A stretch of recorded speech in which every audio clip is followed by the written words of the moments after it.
Hey y'all, how's it going? Welcome back. It's Mia, and I am in disbelief that we are getting ready to talk about Westworld Season 4, Episode 8, the finale. The Season 4 finale for now.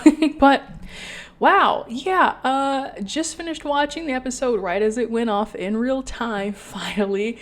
And boy, do I have a lot of thoughts. Now, I will say, this episode to me as the finale was not super impressive. That is my verdict. Wasn't super impressive, a little mid.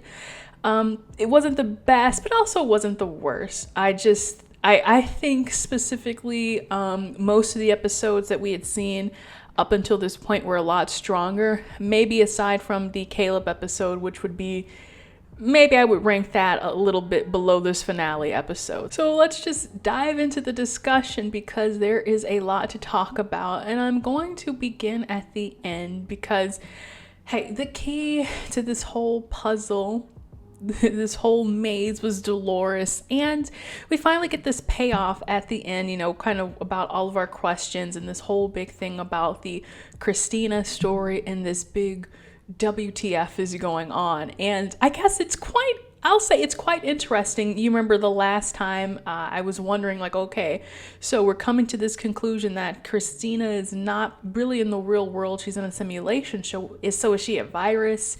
Or is she kind of like this string of code? And it's like, you know, she's not the virus in the computer system. She is the whole OS. She is the whole operating system.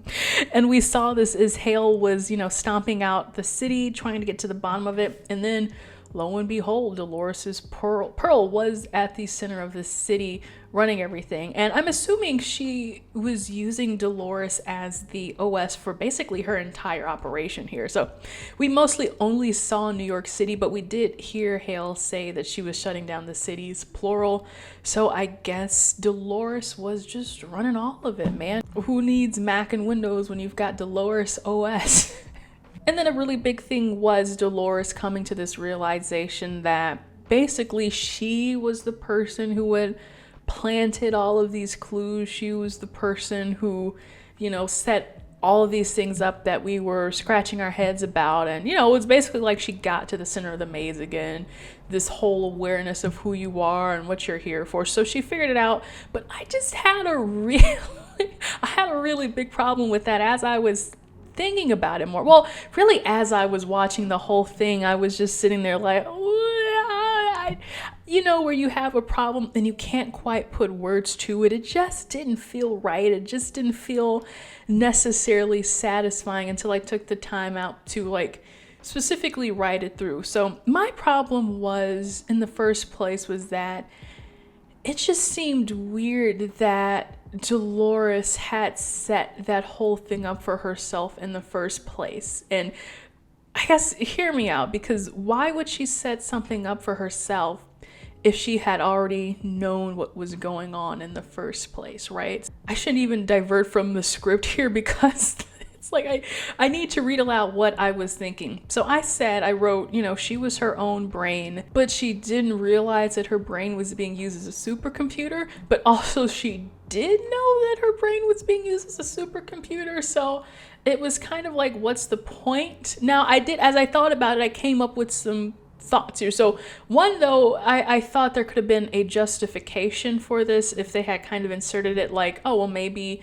there's this kind of memory lapse, like 51st dates in a way, like, you know, I keep figuring out the truth about my existence, about what's going on with me right now, but I can't stay awake long enough to sustain it. So I have to keep believing myself as clues. And I was like, okay, well, that would be a good justification for her basically being her own Morpheus and waking herself up. Not Sandman Morpheus, Matrix Morpheus. I've been watching a lot of that recently, but anyway, it almost fits. Anyway, or I was like, okay, let's say Christina operating system has been in the system for so long that it isn't until she's hooked up to the Sublime that a more OG version of Dolores tries to wake her up.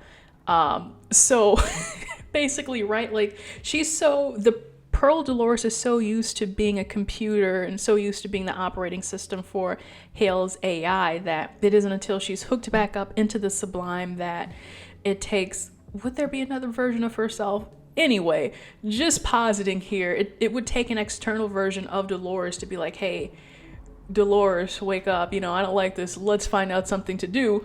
Or I had one more theory, and this to me is probably the closest thing to what was actually going on. So I was like, okay, I can see this as the best way for her to kind of like subconsciously be waking herself up. Like, there's really no, in a way, it's not really her consciously being like, oh, I'm in this computer simulation, I have to tell myself that. It's kind of like her old world bleeding into the new one, the stuff like the maze and the stuff like Teddy, and eventually it does just kind of fan out into being a fully blown kind of like, oh, I got to the center of the maze again because I woke up and I realized that my brain is a computer and it's being used to control this world. It's being controlled by another version of me that I created at some point, and it's a lot, but I wish maybe if they had gone a little bit more in depth with any one of those suggestions that I had given to kind of justify Dolores waking herself up, that would have been quite satisfying for me, I guess. And I guess if I were to continue my tirade of grievances, another thing that was kind of weird to me was them talking about the game and, we're leaving this all in Dolores' hands to decide what to do with humanity. And to me, I am coming from this kind of philosophical school, I suppose is what you would call it, in the sense of like, okay, if life on Earth is extinguished, just completely extinguished, what does it matter that the world continues on in the virtual world? I was like, if I die, I'm not gonna leave my Sims family running in a virtual machine, so that the world can go on in some other way without me. But there's this whole other argument that's kind of like, well, what's the difference between a virtual world and our organic world, or the Earth world, essentially, so I don't know. I was like, okay, well, maybe if there was some way for Dolores to actually save life on Earth, like physical Earth, then that would be quite tempting for me, because it's like, okay, well, maybe Dolores finds a way to get out of the sublime, and maybe, who knows, the monkeys have survived, the humans all died, but the monkeys lived, and then Dolores finds a way to make sentient life among the monkeys, and now we've got Planet of the Apes. To me, I was like, it kind of loses its meaning if the whole of creation now takes place within a computer. And I'm like, okay, well, again, it's like the Matrix versus the real world. But I'm like, okay, well, maybe I'm just William in this case. I'm like, just let them be extinct.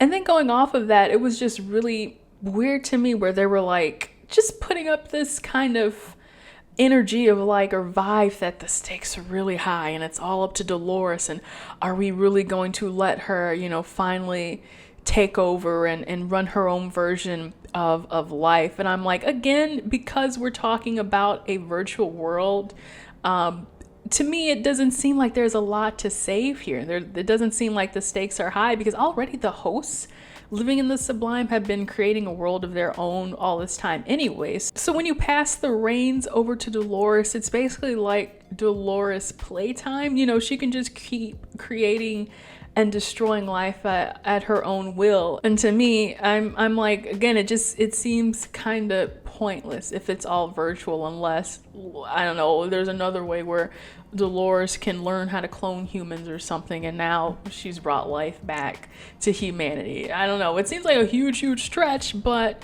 I'm having a hard time seeing where this is going, except for, well, I can see where it's going, but so let's talk where this would take us going into a potential season 5. And I had to go on Reddit just to feel it out again. I wanted to see what the folks were talking about, and a lot of people were saying that this felt like a series finale, and I was like, yeah, okay, I do get that, in the kind of way where it reminds me of Sherlock season 4, where they were like, we're gonna have all of these things and it's gonna feel kind of definitive, but we could also leave the door open to, like, if we wanted to do more, we could, but if not, then Que será, right?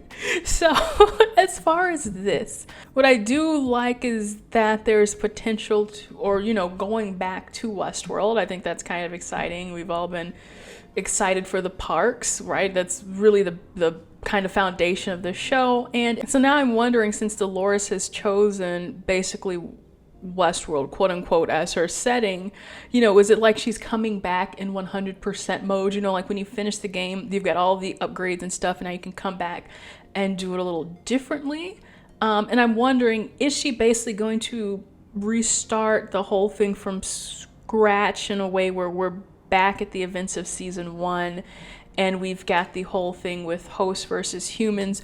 Or would that be her actual sandbox for reality, right? Like basically her Garden of Eden. This is where she is seeding seeding her own version of life, and based on everything that she's learned so far, she's going to do it all again, but better. And also better than Hale, because Hale also had an agenda, and it was also her. But that version of Dolores didn't know how to do things right when she was Hale. But this version of Dolores definitely knows how to do it right? It just makes you wonder. But I think kind of the biggest thing that people were talking about that when I saw on Reddit was that, hey, well, if this were to be the season finale, or the series finale rather, what works kind of well here is the potential for this to be a loop, right? Like thinking about basically what happens next are the entire events that happen in season 1 and then season 2 and then season 3, till we get once again to the point of season 4 where it's just this constant loop of survival and extinction, create, destroy, build, destroy. And I think that theory, if it were to work out, I think it would make the season 4 finale a little bit stronger. Only because it gives a whole new meaning to literally every single episode, and then you can watch it from a fresh perspective. So I do like that theory, and I mean, I would have a hunch, if we are going into a season 5, they would maybe try to make it out that way. Like, oh, was this whole thing just this constant? Every single time we go through this, we're going through a deeper layer of just this create a reality, kind of like Rick and Morty, where they go deeper and deeper into being like the the alien rulers of these planets until it's really, really microscopic, and then they realize what the other layers of worlds are out around them. So that is that. I did want to talk about one more topic that I think is kind of important to address for this season finale in particular, and this came to me from I was reading on winteriscoming.net. An old colleague, Daniel Roman, wrote a really good recap and review for this season finale, and something that he mentioned was the fact that this episode in particular was so focused on the macro world of just kind of having these conclusions about the plot, that they kind of sidelined the smaller micro details about the characters in the world that they had been building up so well from this point on. So for example, I thought Hale had a really, really compelling story arc, coming up, being the antagonist, having this very clear goal in mind, this very clear picture of what she wanted to do. And then all of a sudden, after hearing Bernard, she kind of changes and drops it, and now she's on Team Bernard and Team Life. And I was like, but what if Hale had really fought for what she wanted, fought for having her reality be the main reality? Maybe she doesn't believe Bernard. Maybe she thinks, he's full of crap or something like that. I think that would be a little interesting. Or even if Hale kind of had this heart-to-heart with Christina in the simulation, like, hey, I realized I effed up and now it's up to you for the both of us. That's a wicked reference. But that was one thing. Another person who I think got super duper sidelined by the end was Maeve, and specifically because she was built up to be this super weapon, and we were like, oh snap, Maeve is gonna go sicko mode, and then barely did anything by the last episode before, getting her butt kicked and being shot and dead. And so I was kind of like, oh, okay, well, that was kind of unsatisfying. And now wasn't even in the finale at all. And then even on top of that, I think they had built up some really nice stuff with her and Caleb, and her having feelings for Caleb, or at least them hinting at, well, it was pretty blatant, and that got pushed to the side and thrown in the trash can.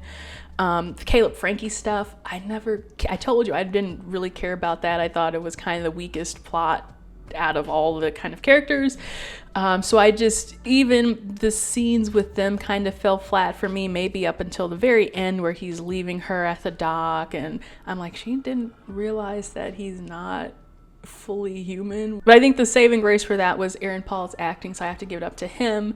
And so, Clementine as well. I did kind of like where they were going towards the end, having her build up to this independence.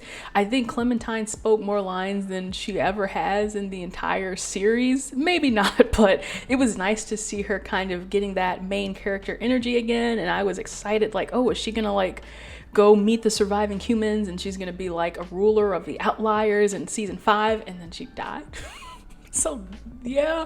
And I guess the only thing that really did land with me kind of emotionally was the whole, basically Teddy, I specifically kind of realizing that this version of Teddy was a memory created by Dolores, and he really was kind of like the final key to having her awaken, and that kind of final turning point. And so I thought that was really emotional, and this whole thing about, go find me out there, that to me was really cute. And maybe she will find him, or if it just repeats and folds into season 1, then that's kind of how the story will go again. So are the things that I did like. I said, that I liked the Teddy part. I like seeing Stephen Ogg again in the beginning. I completely forgot that he was in Westworld to begin with, because I was like, am I watching an episode of The Walking Dead? That's how long it's been since I watched Walking Dead. And then I was like, oh no, okay, he was in season 1, so this is, it's not just a fun cameo. This, it kind of felt like The Walking Dead in the beginning. You've got kind of this battle royale, like human zombies, basically. Most zombies are human, aren't they? But yeah, the battle royale part was fun that William created. I wish maybe that had been expanded a little bit more to where we're seeing what is this survival part like. That would have been a great episode all on its own, but I can feel that maybe they were just trying to kind of get to the point, especially if they were like, what if we don't have a season 5?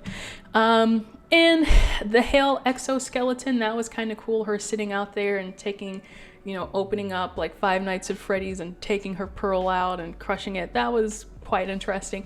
And the pyramid song instrumental at the end. Westworld always has really, really great music, especially their covers, so that just kind of mixed into everything really nice. So we have come down to this, my final thoughts, and wow, what an amazing run. And I'm just gonna say it honestly, I think a lot of you guys had some really great theories that would have topped some of the writing in some of the places that the episode went for this finale, especially the stuff with Christina and Hale specifically, because it was like, at the end of the day, Hale was never really wanting any additional information out of Christina. She was never trying to manipulate her. She just wanted her to be the OS for her entire operation. And Hale was just kind of like, oh, well, I thought maybe,